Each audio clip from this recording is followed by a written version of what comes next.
channeling his inner Mamba mentality. He was listed as questionable for tonight with a groin injury. An update is on the way. It's pivotal Game 5 in Phoenix. Tip-off here on Spectrum Sports, and as it's 7 o'clock, the Lakers have won their last 8 postseason series when tied 2-2. Hello and welcome to Access Sportsnet Lakers, brought to you by your Southern California Toyota dealers. Chris McGee, James Worthy, Robert Ory. The gang is all here. Allie Clifton, Mike Bresnahan will join us later. But first, let's start with the biggest news of the day. It's the Laker injuries. That's the storyline everyone is following. Here's the latest. KCP, knee contusion, will play after missing game number 4. Anthony Davis, been out on the floor twice warming up. Game time decision with the left groin strain. So let's get you live to Lakers reporter Mike Trudell, who joins us down the hall. Series all tied up at 2 games apiece. Mike, Lakers 23-7 record in Game 5s. What's the latest? What are you hearing?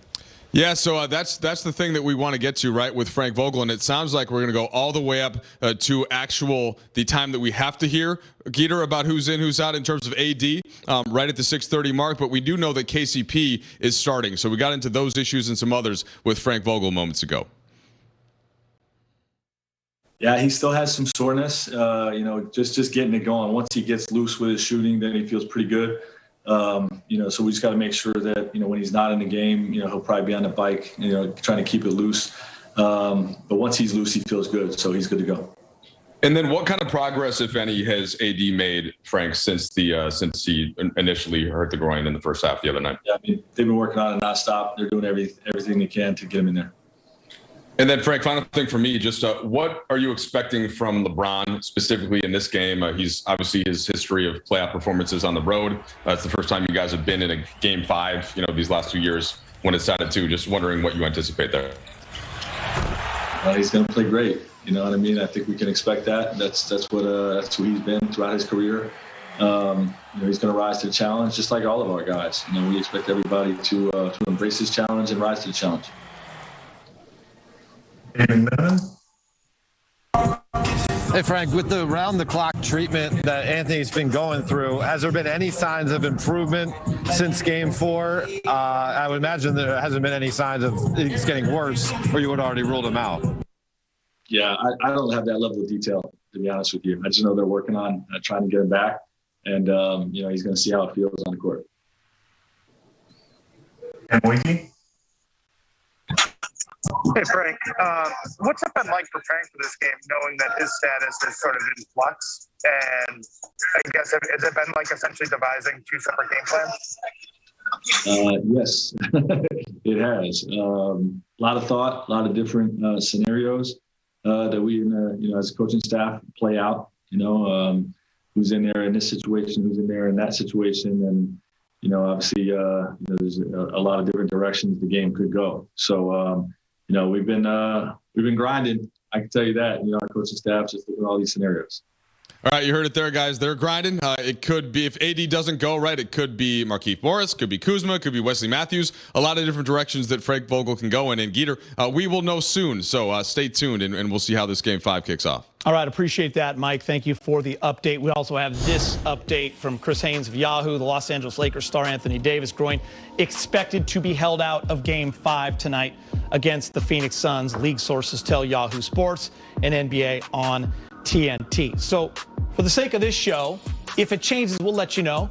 But guys, let's talk about AD being out and playing without AD. The Lakers are used to doing that. They did it for half the season. Literally, Rob and James, half the season this year. He only played in 36 games. But the playoffs are a different beast. You look at him right there. This is the second time he's been out on the court warming up. What does the focus become, Rob, with AD out of the lineup in a pivotal Game 5? Execution. That's what it boils down. Even with AD in the game, it's all about execution, because in the playoffs, each possession is pivotal. You have to have possession of the basketball. You have to have great passes, not good passes, great passes. You have to take care of the basketball. You have to move it. You have to put the defense on your heels, and you also have to go on the other end defensively. Do your assignments, cover people. Don't let people drive baseline. Do all these little things that take care of the game, because the little things are the things that mean so much when it comes to playoff basketball. Yeah, we always say, during the playoff, if a guy's injured, if he can could go, he would go. So if he can't go, that means that there's still some issues with his groin there. But as Rob said, you have to pay attention to the details. You can't make mistakes. You can't turn the ball over. You can't give up offensive boards. You have to get back on transitions. You can't allow them to get out on a fast break. And your execution, they got to get 25 to 30 assists. That ball has to be snapping. It has to be moving while you're in attack mode. Under control, though, but you got to be in attack mode. Get to that foul line, put some pressure on their key players, Booker and guys like that. But you cannot make mistakes, and you can't do the things that, give team momentum, like turn it over and offensive rebounds. You got to take care of the things that you can take care of, and then lock down on defense and let the game take care of itself. Frank Vogel said yesterday, Lakers have to win the minutes that LeBron James is not on the court. You see right there, he's a plus 37 when he's on it. They're a minus 33 when he's not. AD was actually a plus 13 when he was off, minus 9 when he was on. One guy that will be returning, guys, is KCP, and that is great news. You lose AD on the defensive end, you're just not going to be able to make up for it. You have to know that going in. So as James said, everyone's got to make up for it. Everyone's job turns into something a little bit different. Having KCP back, though, on that perimeter, James, I know he's just 1 for 13 from 3, but they desperately need him on that perimeter defensively. Especially if he can play the type of defense that he's accustomed to without any pain, without any, hesitation. Yes, we witnessed him score 0 points and still have the highest plus minus a week or so ago. It's plus 19, so we know how effective he is and how disruptive he can be on defense against guards like Booker in particular. So, yeah, it's a welcome sight to have him back. A lot of people get caught up on making threes. I think with KCP, it's just about playing basketball. Don't worry about anything else but playing basketball. It's going to come natural. When AD was out and LeBron was out, you looked your best because you were playing basketball. You wasn't running just to the three-point line. You was playing basketball. You was pump faking. You was driving. You was getting buckets in the paint. He has one of the prettiest pull-up jumpers from the free throw line that you that in the NBA, but he doesn't utilize it when AD and LeBron is in because he feels like I need to shoot threes. Just play basketball because we know what you can do on the defensive end. On the offensive end, just relax and play. All right, guys, and here's what the Lakers have done without the Brow this season. The Lakers are actually 19-17. Opponent points are 107. Points themselves 108.5. Anthony Davis game time decision, they are saying, for Game 5. Chris Haynes reporting that the Lakers will keep him out. Keep it here for the Lakers and Suns. And by the way, if the Lakers need some help at the 4 tonight, James, what about Kurt Rambis? Rambo's in the house. Look at Kurt. I have nothing to say. Countdown clock. Track your pizza delivery at Domino's.com.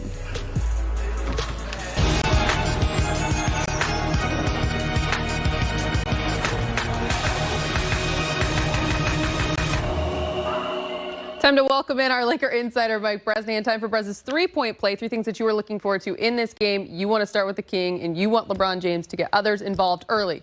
No doubt. I mean, assuming AD does not play, and we're going to find out in about 15, 20 minutes if that is indeed the fact, LeBron definitely has to score. Some people are saying he's got to score 40 or 38 points. Yeah, he's definitely got to get close to that. But to me, the big thing will be the assists. Is he getting other guys involved in the offense? And the Lakers, by the way, 14th. Of all the playoff teams, there's 16 of them in field goal percentage. So they're not shooting well. So if LeBron can get into the low double digits, maybe even the teens in assists, what does that mean, Allie? A, he's finding other teammates, and B, they're making their shots. Because indeed, the Laker offense has not been what it was during the regular season. A lot of problems shooting the 3, but we will see if indeed he gets some points, and I'll be looking for the assist too. Speaking of numbers, when it's not LeBron James, the bench.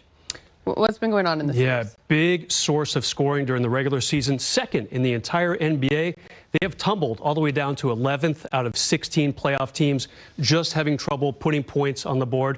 I think it starts with my guy, Kyle Kuzma. Allie, I know you're on the Kuz bus too, but he has been having a tough round. He's averaging 5 points, shooting only 24%, just not getting it done in other ways either besides scoring. Of course, you've got Wes Matthews shooting 31%. Talen Horton-Tucker, he kind of shot his way out of the rotation, played only the first 2 games, shot 17%. So maybe some of those guys can jump up. Marc Gasol, one of the few reserves who really is producing, but Cam Payne, the Phoenix backup point guard, by far the best reserve in this series. Doing his thing for sure. On my drive in, I saw this update. The Lakers are no longer the favorites. Yeah, kind of stunning. Some news out of Vegas, right? They've actually dropped below Utah as far as winning the West. We've got some numbers here for you. So Lakers plus 275. Allie, if you put your $10 on them to win the West right now, and they do, you get $27.50 back. So there's definitely some value there. That's pretty strong right there. But Utah has passed the Lakers. Remember, they were down 1-0 to Memphis. They have come back pretty strong in that series. And the Clippers were pretty far below the Lakers. They're right next to them practically right now. They were down 2-0 to Dallas, won those 2 games on the road. So Lakers have dropped a little bit as far as Vegas is concerned. The good news for them, though, is indeed the value. Again, plus 275, I should say. That's pretty good numbers right there. And if they win tonight, that number will go down. So maybe it's time to put a good little bet in on the Lakers right now, because plus 275 is pretty good value. I think just a week ago they were plus 200 or something like that. So, yeah, they've been losing a little bit, but we'll see what happens tonight. Look at you, bringing the numbers from all over the place. Trying to do it. Well done, as always. Straight ahead on Access, a 3-2 series lead. It's on the line tonight in Phoenix. Up next, Anthony Davis went down just before halftime with that groin injury, which is when the Lakers' downhill slide began. The Suns outscored LA by 12 in the third quarter, took a 16-point advantage into the fourth, and ultimately lost, or the Suns ultimately lost to set up tonight's Game 5, a crucial one in scorching Phoenix, where the temperatures have reached triple digits outside and the series is running hotter than ever, just the way our Chris Haynes likes it inside and out. First things first, the latest on Davis ahead of tonight's Game 5. What you got, Chris? Yeah, I've checked in with the Lakers, and the status is the same. He's going into the game as questionable. I was told he plans on or expects to get a little workout in pregame to see if he can get loose, and see if he'll be able to do it. But there's not much optimism about tonight. But we will all see once he takes the floor, and afterwards, I think Frank Vogel will inform the media or wait until that last 30 minutes, which coaches tend to do. Wait till the last 30 minutes when the lineups are supposed to be submitted. So we'll definitely see no later than 30 minutes before tip. Right, they tend to go with the latter and just announce the starting lineup with or without him in it. In terms of rotation, if AD is unavailable or ineffective if he does play, what has worked best for Frank Vogel in this series in terms of his bigs? Well, it's going to be tough because obviously they don't play that well without AD. But you know, the knowledge that I've gathered aside from talking to a few people over there in that locker room is that Markieff Morris will likely get the start if Anthony Davis is unable to go. And Markieff is somebody who's got minutes as the series progressed, and I think that's been largely the injuries and foul trouble. But so it'll be interesting to see if he can impose his will, being that he hasn't had a lot of reps up to this point. So that's who I was told that they would likely go to if AD is not able to play. Very interesting. And we've still only seen Montrezl Harrell in 2 of these 4 games so far. Monty Williams said Chris Paul had to talk him into playing at all in Game 4 because of that shoulder issue. And, of course, he played well. How close to healthy is the shoulder 2 days later? Yeah, it's very, and that's what everybody wants to know. Going between Game 3 and Game 4, what did Chris Paul do in that time to get his body in a place to where he could perform at that level? You know, I talked to him before Game 4, and he was saying that, you know, I'm just getting massages, just getting stretched, and you know, just trying to get some mobility in that arm. And you know, at that time, it didn't look so well. You know, he would go into the night and his arm would stiffen up, and so I think a lot of people were surprised to see him play that way. And now I think the hope is, or the expectation is, that he can continue to play that way with mobility if he doesn't just, you know, get hit in that shoulder again. So the Suns they feel really good about how he is going to be able to progress as the series goes along. You know, the Suns picked up Jay Crowder for these types of moments, his playoff experience, and all his numbers in terms of plus minus, net rating, defensive rating are fantastic in this series so far. How much has he meant to Phoenix in this series? You can call him somewhat of the heart and soul of this team. When you look at the emotional leader he is, he's the guy that gets everybody riled up, and at times he tends to get the opponents riled up as well. And so, you just looking at him from a defensive standpoint, he played pretty good on, Anthony Davis in game one. He's somebody who's a versatile defender, perimeter, and in the post. And so, where he goes, the Suns tend to go. But I will say this, if Jay Crowder, if he finds his shot, that's where he's going to be at his best, because he's been hitting that three ball at a pretty good rate this season. So if he can get back to that point, offensively and defensively, that's where he's going to be locked in and be on the tear for the Suns. Chris, good to have you with us as always. I know we talked about the weather the other day. Is it hot enough for you in Phoenix today? Oh, it is super. It's super hot. I had to take. I'm only a couple blocks from the arena, but call me bougie, whatever. But I had to jump in a vehicle to get over here. You took the car from the arena downtown. I was going to sweat my hair out. Wow. I thought you liked the heat, Chris. The question I do like the heat, but the question I have, I've seen LaMarcus Aldridge on the set. This is a guy who didn't speak to anybody, and all of a sudden, we got him on our sports talk platform right here. How did y'all pull that off? They tricked me, man. Told me I was coming here to I'm playing. Just different, man. I was trying to work it out. You know what I'm saying? All right, man. I definitely didn't want to talk back then, but I'm trying to talk now. Oh, okay. All right. Well, you owe me about 10 interviews, LA. I got you. Just 10 interviews. All right, man. I appreciate that, bro. All right, Chris. Appreciate it. Chris Haynes with us from Phoenix. It's like John Stockton at the Hall of Fame. Who knew? We had no idea. He had this great speech. It was funny and everything, and all the reporters who covered him for years were thinking, who's that guy? I didn't meet that guy. Check this out. The oldest players to lead their team in playoff games: LeBron, Dwayne Wade, Karl Malone, in terms of points, rebounds, and assists. It's a short list, but they may need more of that from LeBron. Even at 36, LA, having played against LeBron for basically your entire career, yep. Right? Yeah. How much of a force of will is he when he's right? He's good, of course. I think what I always worried about was him getting downhill. When he's coming downhill at you, he can bump you off well. He can find shooters like that. So we always try to just, keep him, kind of coming at you slow. But, when he gets downhill and then he gets his three ball going, he's tough to stop. I thought Game 4 was the first time since he returned from the injury where he really looked spry and kind of bouncy again the way we've seen.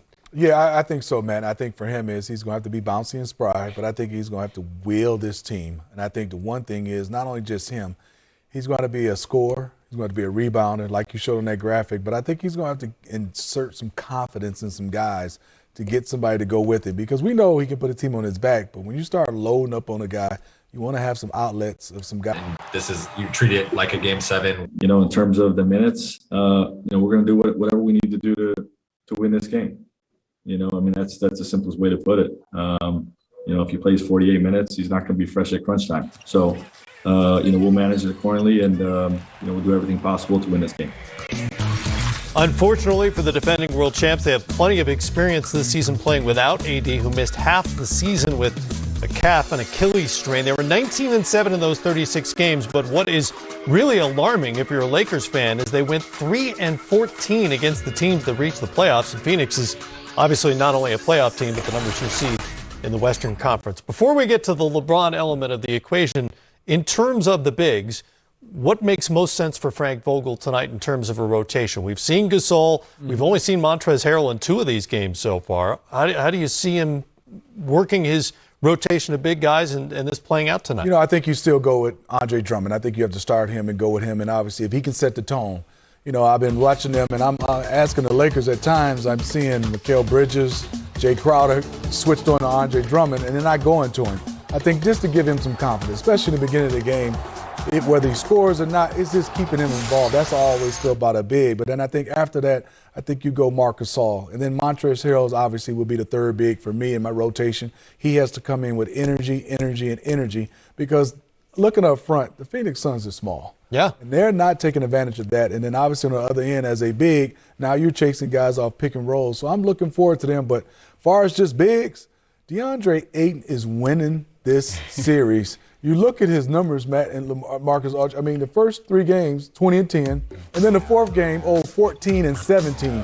And I always thought when they started this series, if he got in foul trouble, it'd be a little tough for the Phoenix Suns. I like Frank Kaminsky. He's not really banging, but so far he stayed out of foul trouble, Matt, and he is scoring, and his field goal percentage is just off the charts. 81%. Say it again, 81%. 81% in this series. And he's number 1 in the playoffs in the restricted area so far with 35 made buckets on 39 attempts. That tells you what kind of shots he's getting. But, you know, Smitty's point about Phoenix's front line is a good one because the Lakers have, again, talking about traditional basketball, what used to be seen as a huge advantage with big bodies. Yeah. Do they press that advantage tonight, or do they have to adapt to what the Suns do well? You got to change a little bit. You know, like he said, I think you go with Drummond, and then, you know, I put Mark in there. You know, I think he has, you know, the skill set to, you know, to make those guys better. You know, he can pass, he can shoot. I think he helps, you know, open up the floor a little bit. So, you know, I do, you know, the same thing, you know, that he said. Ayton's become really adept at what I keep saying is staying in his lane, right? Yes. You know, there's the pressure of being a number 1 overall pick, but he doesn't seem to do too much. I don't know if Chris Paul has something to do with that. Monty Williams has something to do with that, but he's become a really effective player, but not necessarily a guy you're going to run a bunch of plays through. You know, Matt, I'm fortunate I knew him when he was in 8th and 9th grade, you know, where he went to high school. A friend of mine was the coach and started that academy. And he wanted to be a guard. And obviously, because of his size, he wasn't at 6'11", was he right now? He's 14. He was about 6'4", 6'5", and it was all guard. And then got a chance to watch him, which we all want the skill set. But looking at him right now, I think it's because of Coach Monty Williams. I think it's because of Chris Paul. They're making him star in his role. He rolls down the lane. He catches it. He dunks it. But the one good thing is he's catching lobs, not for dunks. He's got a lot of touch and he's putbacks. But I'm looking right now is, like you said, Matt, to go back to your question, if you do have a change, I know you don't want to panic because you're the Lakers, I might put LeBron at the 5. He's strong enough, big enough. If you want to go small ball, I don't know if LeBron wants to do that at his age, DeMarcus. Not at all, but I just think because if you're not getting it done, because right now I think young guys in this Phoenix Suns team, Matt and LeMarcus, they're gaining confidence.